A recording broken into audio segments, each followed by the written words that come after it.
একদম মাখনের মতো নরম তুলতুলে ডেজার্ট। একবার না দেখলে বিশ্বাসই করবেন না।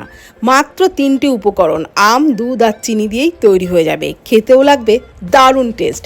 ঠান্ডা ঠান্ডা পরিবেশন করবেন, দুর্দান্ত লাগবে।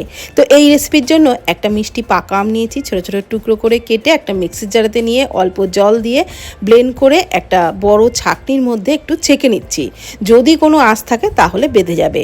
এইবার ওই আমের মিশ্রণের মধ্যে দিয়ে দিলাম আরও কিছুটা জল, দিয়ে দিলাম চিনি, যতটা মিষ্টি খাবেন দিয়ে দেবেন, আর হাফ টেবিল চামচ দিয়ে দিলাম আগার আগার পাউডার। সমস্ত কিছু ভালোভাবে মিশিয়ে নেওয়ার পর গ্যাস জ্বালিয়ে গ্যাসে একটু নাড়াচাড়া করে 2 মিনিট মতো ফুটিয়ে একটা কেক টিনের মধ্যে ওটা ঢেলে দিয়ে একদম ঠান্ডা করে নিলাম। ঠান্ডা হয়ে গেলে ছোট ছোট পিস করে কেটে এইভাবে আমের জেলিগুলো তৈরি করে নিলাম। এবারে ওই জেলিগুলোকে আরেকটি কেক টিনের মধ্যে নিয়ে নিলাম, আর এদিকে আরেকটি পাত্রের মধ্যে 2 কাপ দুধ নিয়ে নিচ্ছি। ওর মধ্যে দিয়ে দিচ্ছি 4 টেবিল চামচ চিনি, দিয়ে দিলাম হাফ টেবিল চামচ আগার আগার পাউডার।